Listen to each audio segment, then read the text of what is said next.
empreendedorismo social, um tema super relevante, e a gente conseguiu trazer 3 autoridades nessa área, e a gente está muito feliz de poder estar aqui com vocês. Agradecer demais a presença. Então, estamos com a Luciana Holtz, da ONG Oncoguia, e do Lira, do Gerando Falcões, meu amigo, querido, e o Raí, da Fundação Gol de Letra, além de um ídolo do futebol, também um ídolo do social.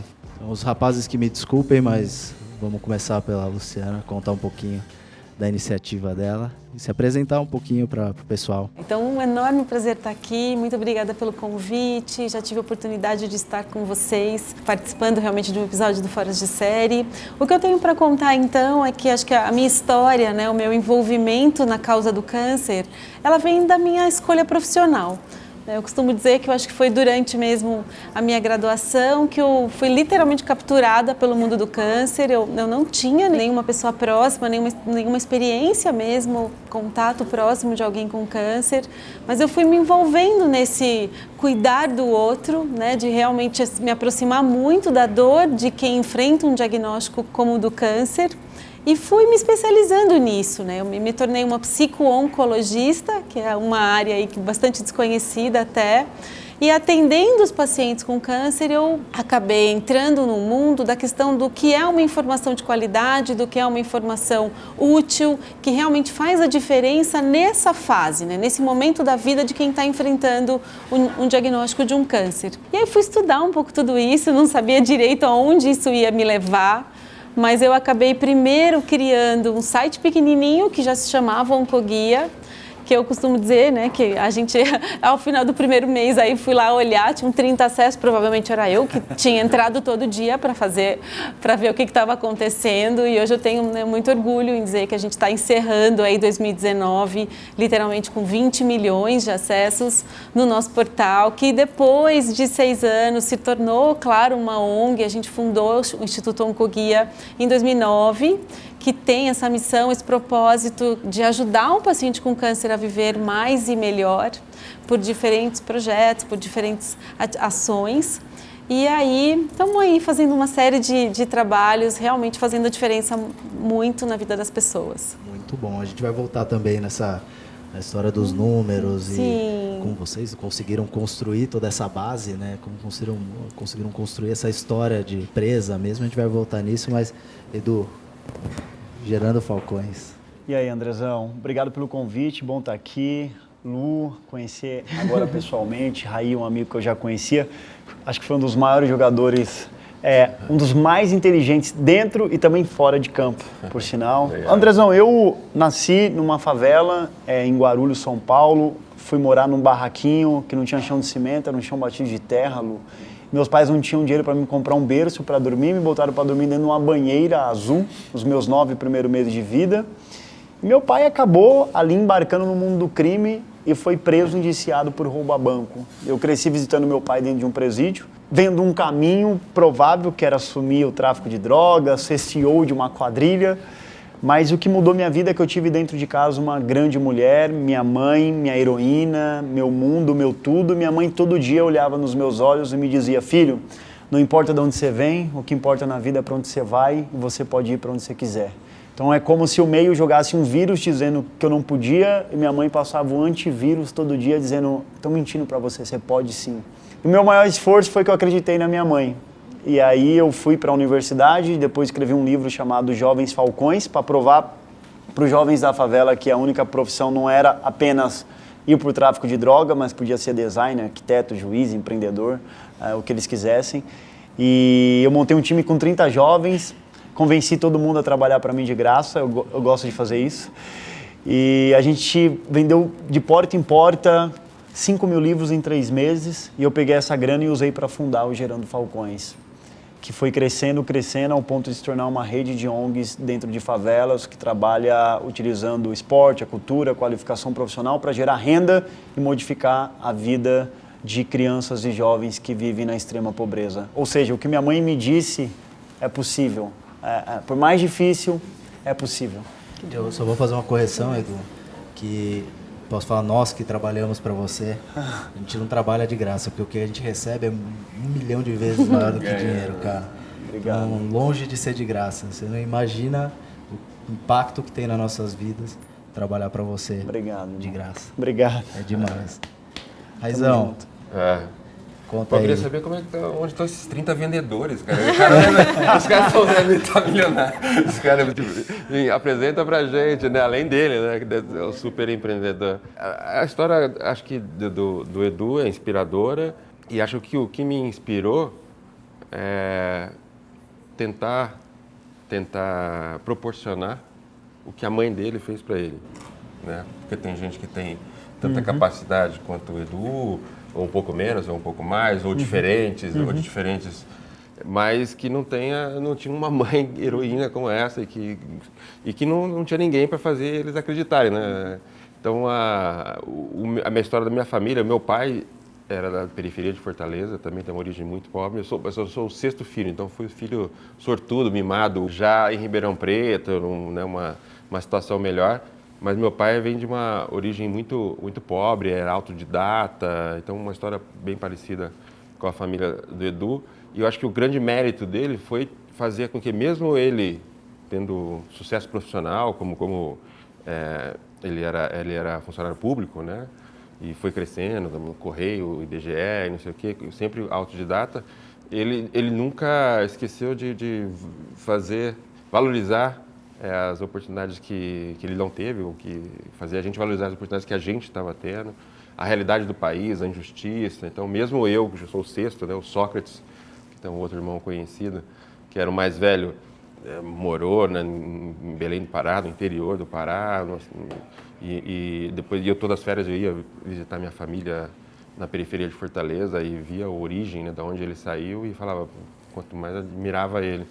Mas acho que o grande mérito dele com relação à família, somos em 6 irmãos, era fazer com que, mesmo ele ir melhorando de situação, nunca foi um rico, milionário, ele começou classe média, média alta, chegou a ser quando eu estava nascendo, fazer com que a gente não perdesse a consciência, a realidade, a injustiça que viria, o privilégio, né, que ele estava podendo dar para a gente e que todos têm direito, né, pelo menos uma oportunidade na vida. E isso ficou com a gente, acho que isso é a origem. E aí eu, tendo sucesso da minha carreira, né, uma carreira que é pública e traz até mais responsabilidade, a gente não tinha muito tempo, viagem, tudo, mas acho que essa essência ficou. E quando eu estava perto final da minha carreira, a ideia era colocar em prática tudo aquilo que meu pai plantou, que eu acreditava, que o Leonardo, o cofundador, né, acreditávamos, de um centro e um lugar com poucas oportunidades que pudesse ser fonte, capacitação, oportunidade para uma nova geração a poder mudar a realidade não só deles, mas de todo lugar onde eles vivem, bairro da cidade, por que não do país, como o Edu está fazendo. Um dos temas que eu coloquei aqui para a gente discutir, que em diferentes formas ele acaba aparecendo, é o preconceito, não só o preconceito de fora para dentro, mas até de dentro para fora, né? O preconceito, o Edu fala assim, das pessoas da favela olharem e falar, cara, eu não consigo sair daqui. Isso é um preconceito, né? Que se você nasceu na favela, você vai ter que terminar na favela. Talvez o preconceito da pessoa com câncer eu estou com câncer, vou morrer. Sim. Né? Autoestima, teve autoestima, né? E uma das coisas que eu li também, até sobre a própria Gold Letra no começo, é que é assim, um preconceito de que a Gold Letra tinha nascido para fazer jogadores de futebol e não para mudar a vida das pessoas.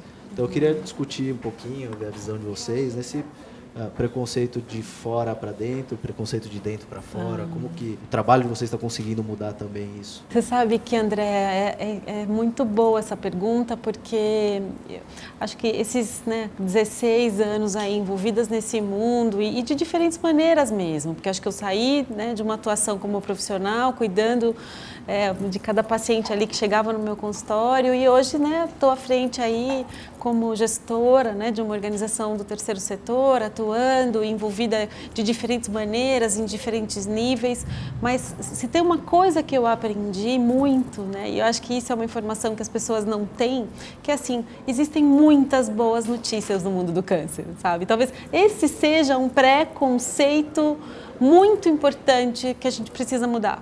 sabe? De verdade. É verdade hoje que a gente consegue sim pessoas curadas com a doença. É verdade sim que dá para ter câncer e dá para ter qualidade de vida. É verdade sim que dá para viver com câncer e bem, mesmo com a doença numa fase mais avançada. Eu costumo falar que eu acho que essa é uma informação que muitas vezes está no nosso mundinho, sabe? No nosso mundinho da oncologia e que precisa sair para fora, porque fora, de verdade, fora é aqui, né? Muitas vezes as pessoas ainda estão com muito medo do câncer e esse medo é muito preocupante, porque ele paralisa.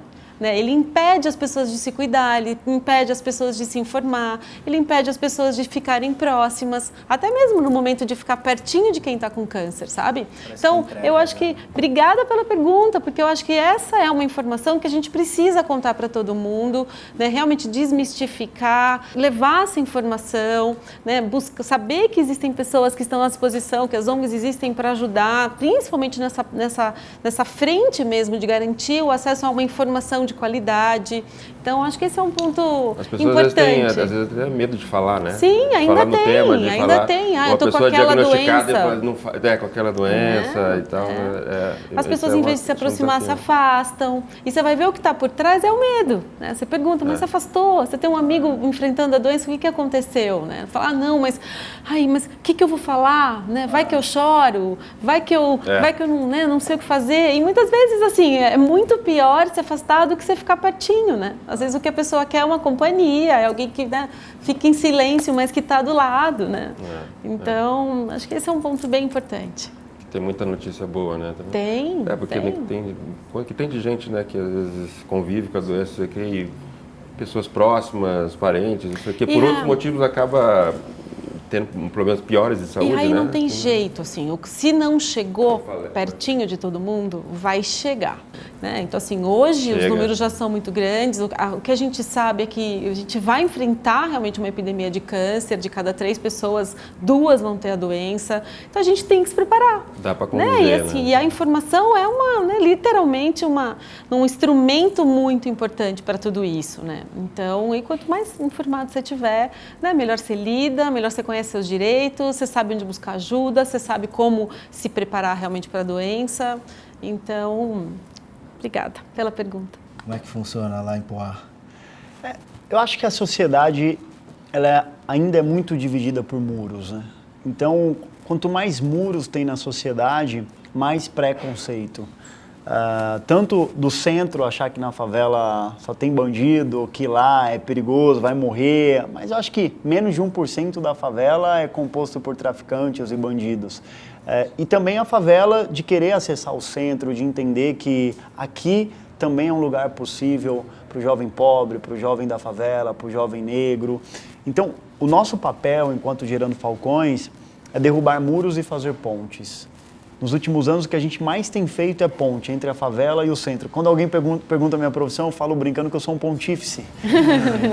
Com todo respeito ao Papa, ele faz ponte entre Deus e os homens e a gente tenta fazer ponte entre a favela e o centro. E foi exatamente o tema de construir ponte, de conectar o branco com o negro, o rico com o pobre, direita com o esquerdo, o gay com o evangélico com o judeu, quem come filé mignon com quem come arrumadinho, quem ouve Tom Jobim com quem ouve a Anitta, que fez a gente evoluir e aumentar o nosso impacto, porque a gente cria os nossos problemas em rede, então a gente tem que resolvê-los também em rede. E por mais diferente que alguém seja de mim, tem uma coisa que é comum entre todos nós. Todo mundo quer viver num país melhor. Então a gente tem que unir isso e usar para transformar o Brasil num país mais evoluído. Tua criançada, Raí, como é que é? Criança é legal que vem por default sem preconceito, né? Mas acaba sendo influenciada por nós, adultos preconceituosos. Muito, e principalmente nesses bairros, né? Porque eu que sou um pouquinho... Comecei antes, lá com 20 e poucos anos atrás, não tinha... Acho que tem uma revolução aí que aí vocês, jovens, devem saber muito melhor que eu, que é essa democratização da informação. Então, antes o preconceito, os muros eram muito maiores, mais altos. Os muros analógicos, da época analógica, era quase que intransponível, né? Então, eu lembro quando a gente começou o trabalho aqui na periferia da Zona Norte, assim, a criança que nascia ali era traficante, se desse sorte, pagodeiro, ou senão ia trabalhar no mercado da esquina. né? Se tivesse muita sorte, talvez informal. E a maioria droga, né? O mercado. E não tinha muita outra opção. E eu lembro que, assim, 2 anos depois que a gente começou, só para mostrar e não sei o que, dar oportunidade, vinha gente de fora, já tinha 2, 3 anos, aí as meninas começavam a falar que fazia universidade, não sei o que, coisas que não era... então tinha um preconceito dos dois lados, né, de fora para dentro e de quem está dentro eu achar que não tinha... O resto não era um direito deles, né.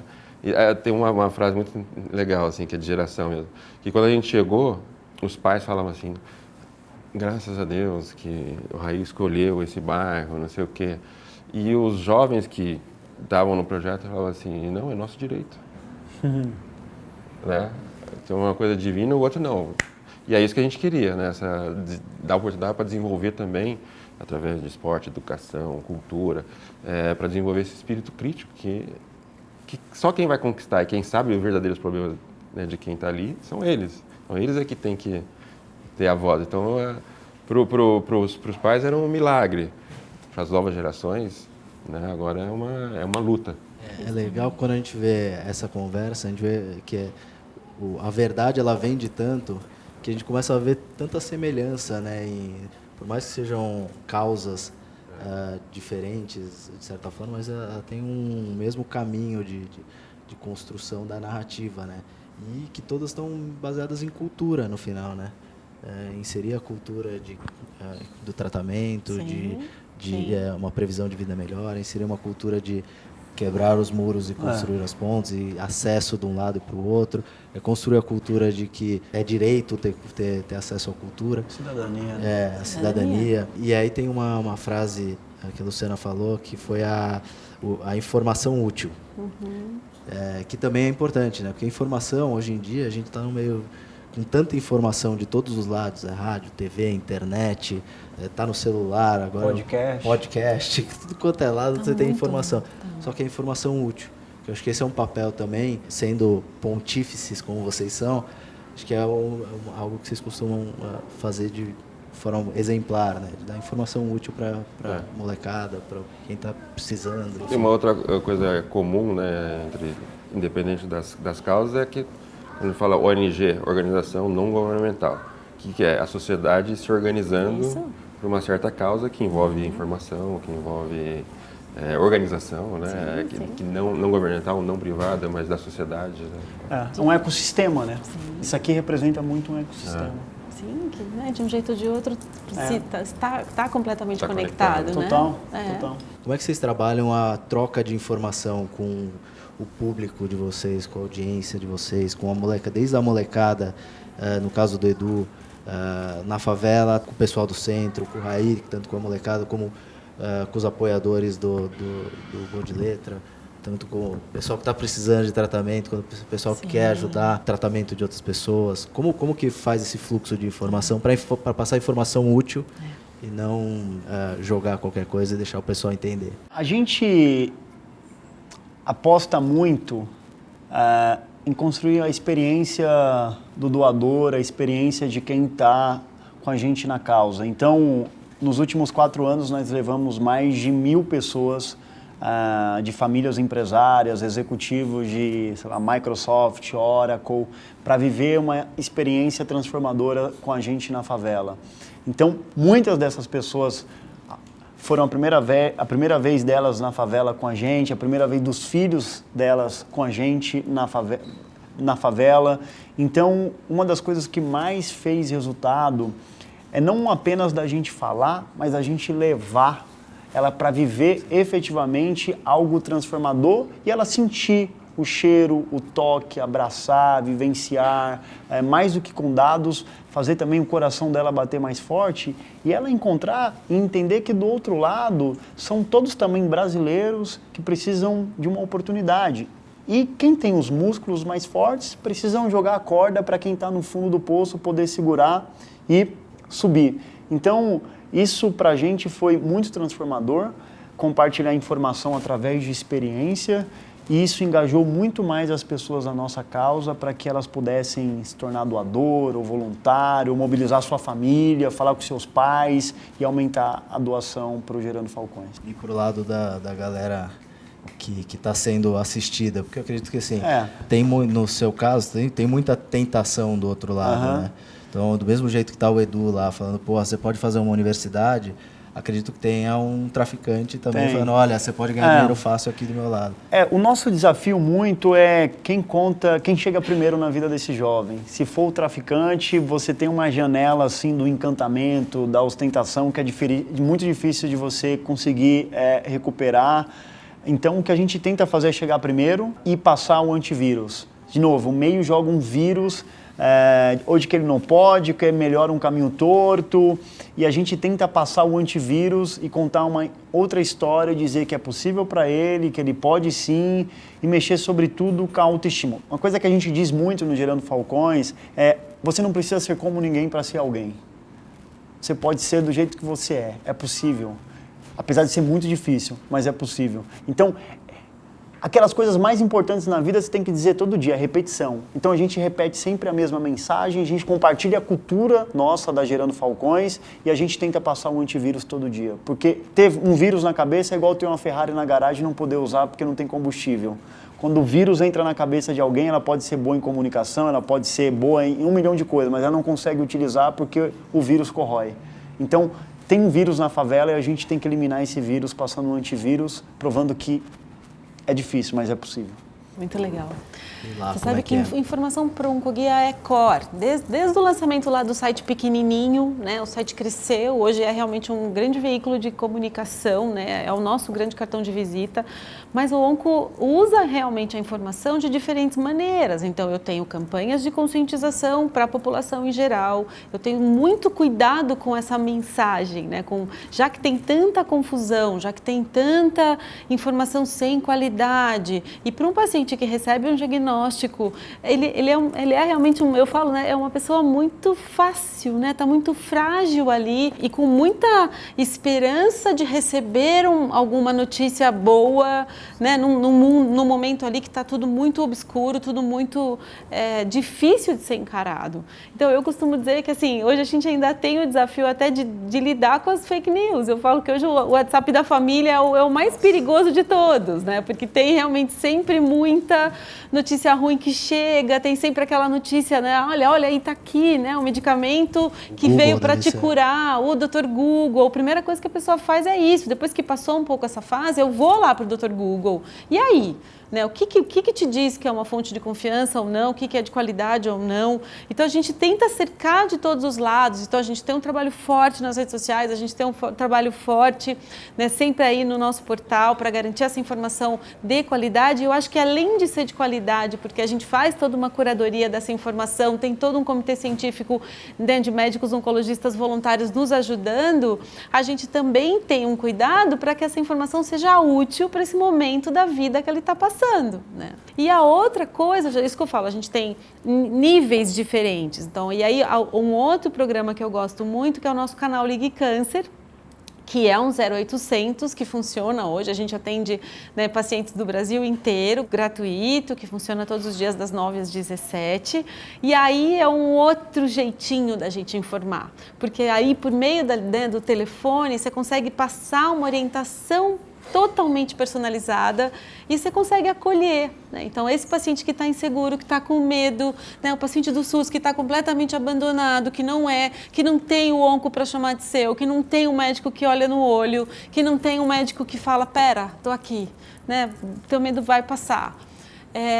A gente consegue fazer esse papel, né? Então, realmente, por um tempo ali que as meninas não têm tempo para desligar, elas estão ali para acolher e para fazer com que esse paciente, ao final da ligação, se sintam preparados para a ação, sabe, Edu? Nessa hora, a gente trabalha muito direitos, a gente trabalha muito qualidade de vida, né? O paciente com câncer tem, sim, uma listinha ali de direitos e benefícios sociais que eles podem usar e se beneficiar. Não são direitos simples de serem conquistados, né? A gente fala fala, tem realmente que arregaçar a manga e ir atrás, mas a gente consegue, nessa hora, educar e prepará-lo para a ação. A gente não faz pelo paciente, mas a gente educa para que ele consiga se preparar para conseguir e a gente fica na retaguarda, o que ele precisar, a gente continua ali. Então, são diferentes níveis, né? Então, eu tenho uma informação que eu acho que eu consigo disponibilizar para todo mundo, eu tenho uma informação um pouco mais especializada que eu consigo ajudar para quem já está com problema, quer tirar uma dúvida mais específica. E a gente tem ainda outros níveis. A gente tem um grupo de pacientes que são os nossos causadores oncoguia, que são pacientes influenciadores digitais, que aí nos ajudam mesmo, especificamente no combate a fake news. Bem bacana. E lá, aí, que eu acho que lá também tem um desafio teu na parte de comunicado, porque você e o Leonardo tiveram carreiras de muito sucesso.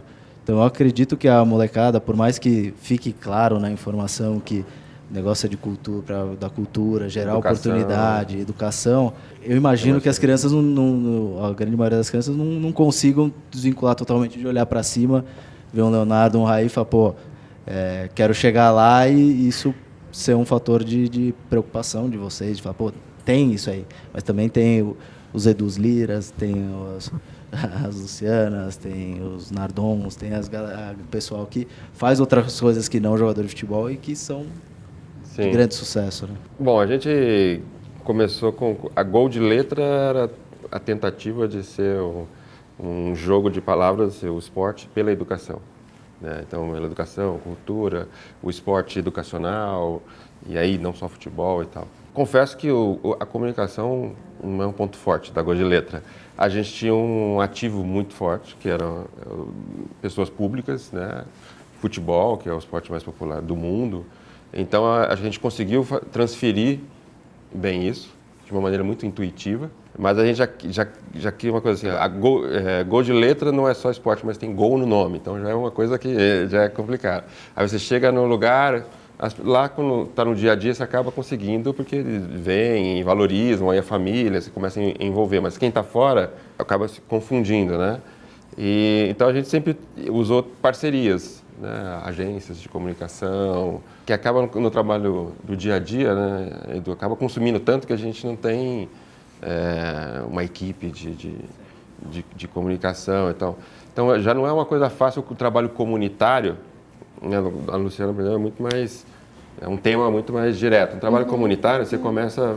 Quando você fala de educação, aí o cara chega lá com fome e não consegue aprender. Aí você vai ter que ter um problema da família que não comeu, que a escola está de férias, não tem a comida da escola, passa fome, chega lá, não consegue aprender. Pode ser alguém que tem alguém na família doente, o cara não dormiu direito porque teve tiroteio à noite. Então, o trabalho comunitário, por mais que você queira focar, né, educação, crianças jovens, para que se tornem autônomos, não sei o quê, mas quando você entra na comunidade... Muito problema. Muito problema. Isso sempre foi um exercício, né, para você não... Senão você acaba querendo ampliar, você acaba não fazendo nada bem. Né? Não, trabalho, educação é educação. Aí vamos brigar pelo outro problema em conjunto com outra instituição, porque... são muitas demandas, né? São muitas demandas. Mas acho que a gente teve um bom trabalho em questão de comunicação, de uma marca forte. Agora, quando você vai explicar tudo que é um desafio bem grande, porque é um trabalho comunitário. O meu irmão, que hoje é diretor e tal, já está lá há 15 anos, ele usa uma palavra assim, que é educação comunitária, né? Que acaba... Aquela coisa que todo mundo é educador, todo mundo é aprendiz e todo mundo é educador, né? A família o educador a coisa... Isso é engraçado que é um ponto em comum, né? Então, o Luciano falou do WhatsApp da família, que às vezes corrói. O Edu falou que da família dele, no caso dele, que ajudou a mãe, ajudou a entender que ele poderia chegar num lugar mais longe. Você está falando da família, do impacto da família, se a família não consegue dar o alimento, ou se... A família precisa do dinheiro e fala, puta, não, em vez de ir para o Gol de Letra, você vai trabalhar porque eu preciso pagar o aluguel, preciso comprar o leite, preciso comprar a mistura. Nesse trabalho de comunicação, quão importante é também a informação, não só para quem está sendo assistido, mas para a família? No caso do câncer não tem jeito, né? O câncer é uma doença que impacta todo mundo, né? É uma doença da família mesmo. Então, tanto que muito do nosso trabalho, todas as vezes que a gente vai lá mergulhar para conhecer um pouco mais do nosso perfil, de quem está nos procurando, de que forma, quais são as principais demandas, está sempre meio empatadinho, assim, sabe? Metade ao familiar, metade ao paciente, tem algumas curiosidades, tem alguns tipos de câncer, porque a gente trabalha com todos os tipos de câncer. Tem alguns tipos de câncer que é mais a familiar que procura, então no caso do homem, né, estamos falando de câncer de próstata, acaba sendo mais a mulher ou o filho que acaba procurando ajuda, e a gente procura criar realmente ali todo um canal, muitas vezes também com informação, para cuidar deste cuidador, né, para cuidar deste familiar que precisa se fortalecer. Acho que tem um impacto muito importante na vida dele por conta da doença, e não dá, ele vai ter que estar ali também suficientemente equilibrado, muitas vezes até do ponto de vista emocional, para dar conta do recado, né? Então, sem dúvida, é uma pessoa-chave nesse momento, que precisa estar bem, mas que também precisa de cuidados. Comunicação é tudo, né? Foi uma das primeiras coisas que eu aprendi lá, no futebol, por exemplo. Quando eu fui para a França, em 93, fui jogar na França, quem cobria o time, né, o São Paulo, no caso, tinham 3 canais de televisão, 4 rádios e acabou. Aí eu fui e voltei 5 anos depois, com internet, não sei o que, tinha 30 caras todo dia no... O que é isso? O que aconteceu, né? Então, em 5 anos, uma revolução. E a comunicação sempre foi importante, mas hoje em dia, para o trabalho em si, e desde que a gente começou, independente de ser esporte, educação, qualquer que seja, o interesse das novas gerações, né, para essa... Então, é essencial você estar sempre ligado e, ao mesmo tempo, todo o potencial que existem os fake news, em redes sociais que a gente não doma, né? O ódio, a gente começa a conhecer mais sobre o ser humano também, né? Não é só coisa boa, né? Toda na hora, né? Eu acho, Andrezão, que a gente precisa assumir um papel de que precisamos se reinventar no tema de comunicação. Acho que o Condzilla se comunica bem, Fora de Série se comunica muito bem. E tem uma coisa que aqui acho que tem um espírito super solidário entre nós, mas existe ainda um pensamento de que as ONGs concorrem entre si. Eu acho que a gente precisa elevar um pouco a barra. Eu concordo com a Netflix. Porque o tempo que o cara passa assistindo a série da Netflix, ele poderia estar no Instagram do Gerando Falcões, ele poderia estar vendo nosso conteúdo, ele poderia estar tendo acesso a algo na nossa página.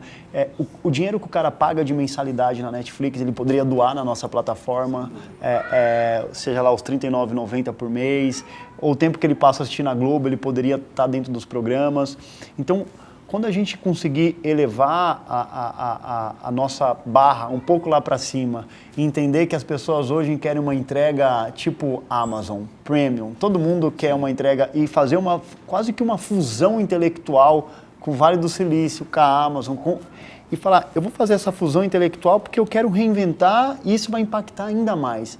Foi por isso que a gente criou o Comitê de Digital, com você, com a Chantal, com o Condzilla, deu reconhecer e falar assim, não estou fazendo tão bem quanto poderia fazer, mas quero evoluir. E eu acho que essa transformação que a gente passa e pode efetivamente ampliar ainda mais no Brasil, é uma transformação também no jeito de se comunicar, de comunicar ainda melhor e comunicar para engajar ainda mais gente. No Brasil não falta milionário, no Brasil não falta bilionário e no Brasil também não falta dinheiro no poder público, que recolhe muitas taxas de impostos.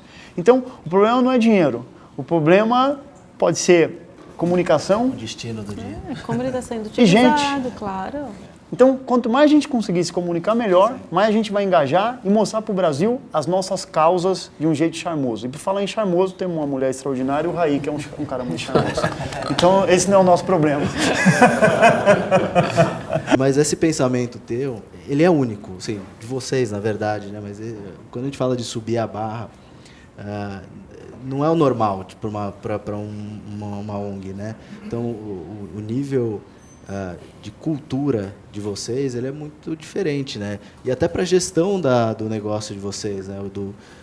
Já falei, já entreguei, né? A gestão do negócio de vocês, não é uma gestão assistencialista, né? Vocês estão gerando negócios, e uma coisa que me chamou a atenção dos três, que eu até conversei com vocês, é que os três falam a mesma coisa. Falam, olha, é o seguinte, não é que isso aqui não precisa dar lucro, isso aqui precisa dar lucro, tem que dar lucro. Eu não vou tirar o dinheiro para o meu bolso, mas eu vou ter que construir uma outra sede. eu vou ter que ajudar uma favela lá no Nordeste, eu vou ter que construir um outro centro de atendimento, vou ter que abrir um site, vou ter que construir um outro gol de laser, vou ter que prestar conta. O Raí me lembrou que antes que a gente estava falando, vou ter que prestar conta. Então tem que ter uma gestão de verdade, uma gestão empresarial do negócio, né? Então eu queria que vocês contassem também um pouquinho disso, de como que vocês fazem a gestão do negócio de vocês, como vocês fazem com os mentores. O Edu tem um hall de mentores que é louvável, é impressionante. E aí eu queria também ouvir de vocês. Bom, vou contar uma história engraçada, assim, que é quando eu parei de jogar e a minha principal atividade tinha acabado de fundar a Gol de Letra, foi me dedicar ao trabalho social, ao projeto, né? E aí isso me deu um conflito de identidade. Tinha 20 anos de carreira de futebol, tinha parado, tinha aposentado do futebol, mas era jovem ainda. Aí eu ia nos hotéis e aí tinha lá, profissão. Eu falava assim, eu vou falar aí, jogador não é profissão, né? Eu não sabia. E aí foi a primeira vez que eu ouvi, depois de quase um ano de trabalho, como voluntário e tal, e eu me sentia um voluntário, né, de um trabalho que queria ser sério, profissional e tudo, mas... E aí a primeira vez que eu ouvi a expressão. E isso aí me sossegou. Tinha uma crise existencial, assim, o que eu faço? Eu não sou nada. Aí apareceu empreendedor social. Falei, putz, agora eu sei que eu sou. E aí eu fui procurar o que é ser empreendedor, porque o jogador é tudo menos empreendedor, né? Vai lá, joga, os caras recebem o salário, não sei. Então não tem nenhuma... Eu nunca tinha tido uma experiência de empreendedorismo, a primeira foi social. E aí que eu percebi que eu tinha uma veia de empreendedor que pode servir para qualquer coisa, mas foi no social. E aí fui aprendendo com outras organizações, com mais tarimba e tal, de que quanto mais você profissionaliza, qualidade, não é assistencialista, né, que você falou, né, uma ajudinha, isso aqui, não, tem que ser se você quer fazer um trabalho com impacto, né, tem que ser uma estrutura, trazer os melhores profissionais, né, ter competência, avaliar, né, avaliar o que você fez, rever o que deu errado, e aí tudo que tem a ver com empreendedorismo. Eu falo que assim, eu tive que aprender muito, né, André? Eu tive que aprender muito psicologia, muito, né? Sim, e aí eu falava, meu Deus, e agora? Né? De repente me vi lá montando uma pessoa jurídica, que depois a gente fundou um outro CNPJ, né, para criar o Onco. E eu acho que assim, eu falei isso, né, lá no vídeo do Alisson. Acho que uma coisa que para mim era muito certa, desde o começo, quando a gente resolveu fundar a ONG, é uma coisa que eu estou transformando a minha carreira nisso, estou escolhendo atuar, realmente nesse mundo, mas tem que ser de maneira profissional, né? Eu quero poder trazer pessoas para trabalhar, eu preciso me remunerar, eu preciso, né, conseguir ser sustentável, crescer, poder fazer cada vez mais diferença na vida das pessoas, mas eu tive que aprender muito, sabe?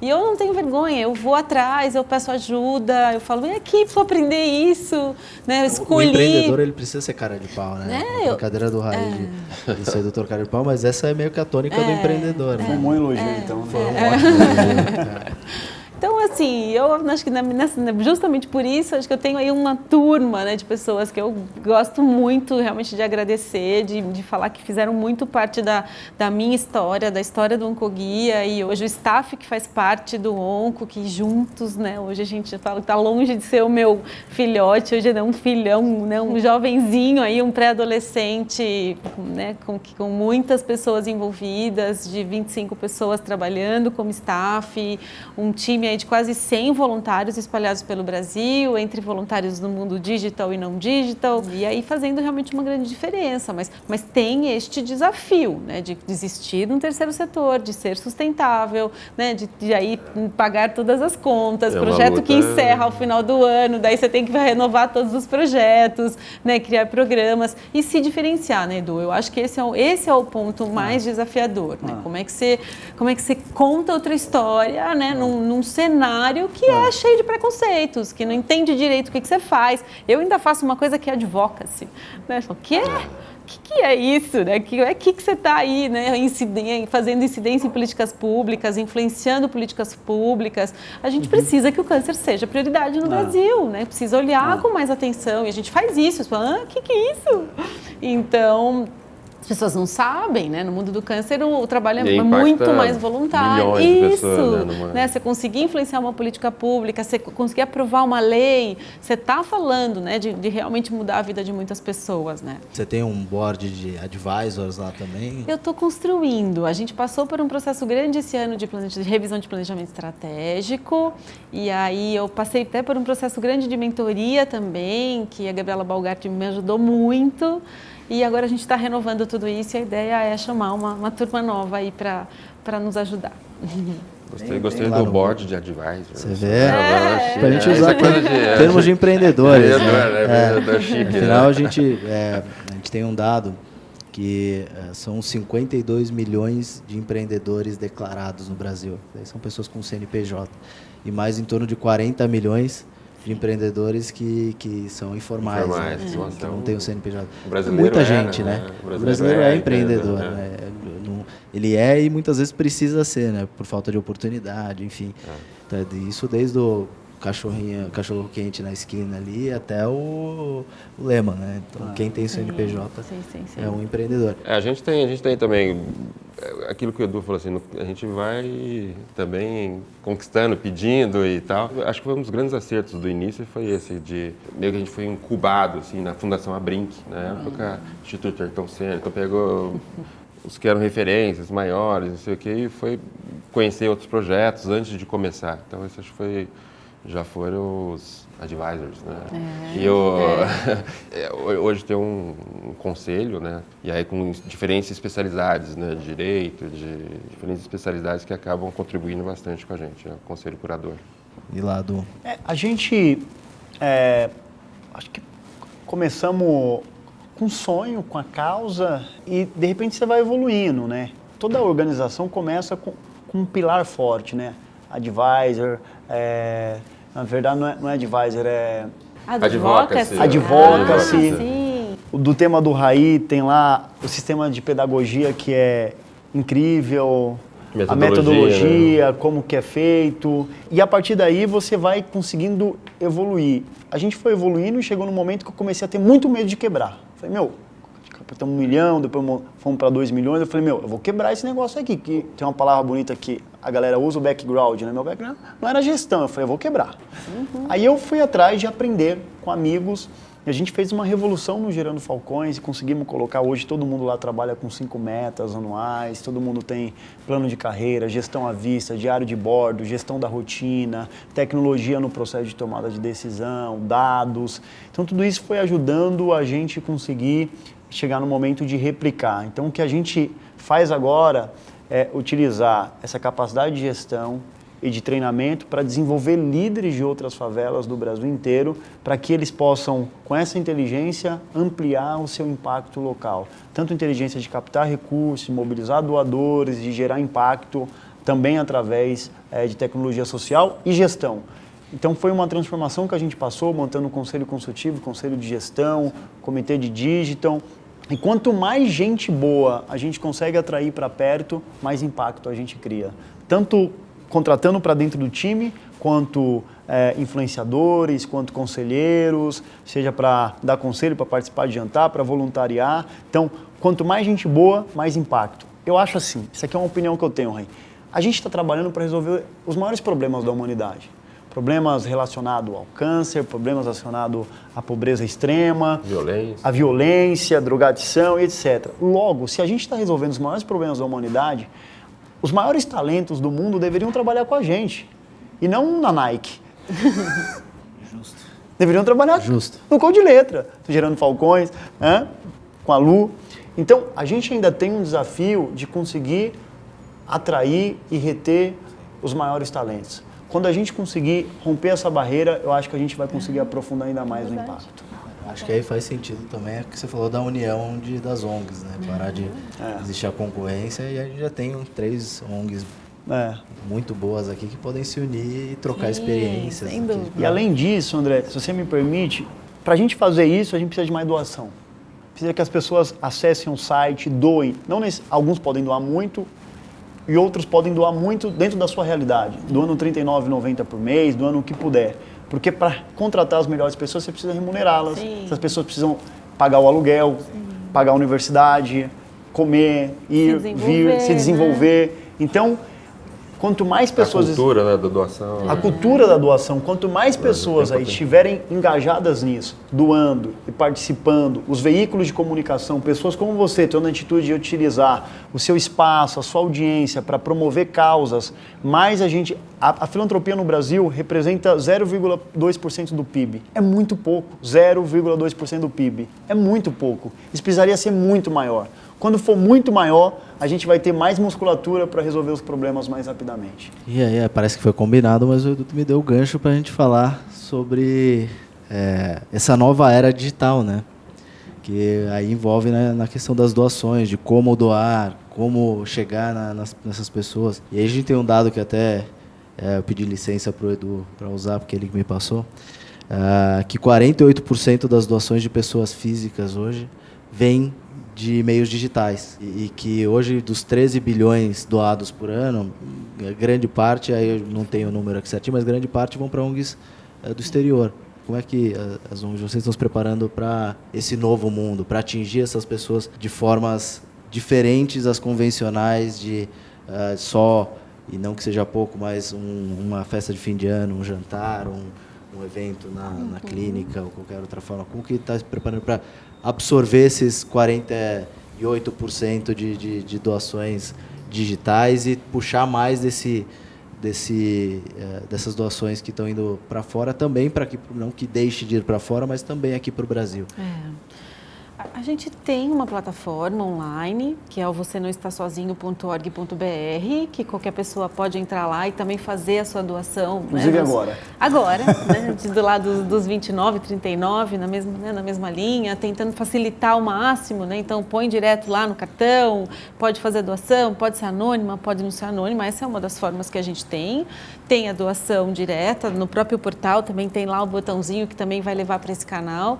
E a gente está o tempo inteiro tentando se reinventar, tem muita coisa nova, né, Edu? Tem muita coisa, realmente, a gente está parando de novo agora para avaliar, para ver de que forma a gente chega mais perto, né, desses doadores aí de pessoa física e de todo o empresariado mesmo. Eu acho que é bem desafiador a gente falar de câncer, né? Eu acho que não é toda marca que quer estar próximo, né, do desafio do câncer, tanto que a gente traz muito essa abordagem, é de saúde que a gente está falando, é de cuidar do bem-estar das pessoas e é de cuidar de pessoas que estão passando por uma fase que tem começo, meio e fim, né? E aí, independente de que fim seja, a gente está cuidando dessas pessoas, mas a gente tem conseguido, sim, claro, o apoio de muitos parceiros, aproveitar realmente, sem dúvida nenhuma, para agradecer e saber que é super desafiador, mas que, né, que dá para inventar e fazer aí uma série de ações diferentes. Tem uma revolução, né? Uma revolução que está acontecendo no consumo, no doar, e que tem oportunidades. Com toda a revolução tem muitas oportunidades. Eu acho que vocês estão fazendo de criar um comitê digital, como se chama, de comunicação, né? Mas que pode se transformar em ideias para captação, né? Sim, com certeza. Eu acho que esse é o caminho certo, né? De trazer pessoas que entendem disso, trocar ideias, ter, né, ideias inovadoras. Acho que isso é parte do empreendedorismo, né? Hoje eu estou lá no São Paulo, não consumindo muito, mas eu adoro essas coisas de viajar, ter ideias malucas, não sei o quê. Eu acho que é o momento para isso, né? De pegar esse universo digital e tentar influenciar. Obviamente que tem uma coisa a ver com cultura, né? A cultura de doar, que tem que mudar no Brasil, tem exemplos de outros países, o que a gente dá como resultado, né? Concreto. Entrega, claro. E que aí, assim, acho que uma coisa vai ajudando a outra. Quer dizer, você facilitar as pessoas a doarem e mostrando o impacto que isso pode ter para que essa cultura de doar cada vez aumente mais, porque é muito pequeno, né? Se triplicar, não vai fazer nenhuma falta no país. Né? Tem alguns dados interessantes que o Brasil é o segundo país no mundo em consumo de vídeo online. Então, conteúdo provavelmente é um caminho para atingir essa galera nova. E é o segundo país no mundo também em buscas no Google. Então, assim, tem alguns caminhos por aí para chamar a atenção dessa galera por meio dessas duas plataformas, que são as duas maiores plataformas de busca do mundo, né? Primeiro o Google, segundo o YouTube, que de repente é uma provocação para conseguir passar uma mensagem, né? Para aproximar desse público. Eu tenho uma frase que eu adoro, que quem não muda nada. E quem muda pode mudar tudo. Então, eu estou tentando aprender, a gente agora colocamos como uma das nossas metas de fazer vários benchmarks, poder construir uma régua de relacionamento para o nosso doador, tratar muito bem quem doa, fazer essa pessoa ter a consciência do quanto doar R$ 39,90 por mês ou R$ 100 por mês causa um efeito positivo na ponta, na vida do Zé, do André, da Márcia, da Marta, que está lá na favela. Então, a gente vai começar a colocar essa régua de relacionamento a partir de janeiro na rua. Eu acho que conseguir gerar essa experiência no doador é fundamental, porque ele vira um evangelista, ele vai engajar outras pessoas. Se sente parte também. Se sente parte, para que elas possam doar também. É como se ela integrasse numa grande comunidade, numa tribo de gente que está empurrando e fazendo o Brasil acontecer. A montagem do comitê, eu acho que a gente tem que aprender muito com as Anitas, acho que a gente tem que aprender muito com Marina Rui Barbosa, precisamos aprender com essas pessoas que estão... O que aquela ativista sueca fez, de 14 anos, é uma coisa absurda, né? Com certeza deve captar também, mas o que ela conseguiu de global, né? Exato. Se transformou numa mobilização global, né? Que vai mudar o mundo. Né? E uma coisa que a gente está focando muito, André, para 2020 é utilizar a força dos influenciadores, que são marcas que andam, e mostrar o quanto eles podem impactar, o quanto eles podem fazer mais. Porque quando essas pessoas, a gente conseguir colocá-las dentro de uma comunidade, engajá-las, conseguirem usar a força que elas têm para mobilizar a sua base, para apoiarem causas, elas podem ajudar muito mais a ampliar o impacto no Brasil. Maravilha. Bom, chegamos ao fim. Infelizmente, acho que a gente podia ficar por horas e horas aqui discutindo e conseguindo botar ideias para frente, mais ideias para frente com esse grupo incrível. Que demais. Eu queria agradecer de novo, Luciana, obrigada. Raí. Prazer. Nossa, prazer demais receber vocês aqui no Fora de Série, no Talks, aqui na oficina, na loja da Oficina Reserva. Quero agradecer demais a todos. Muito bom.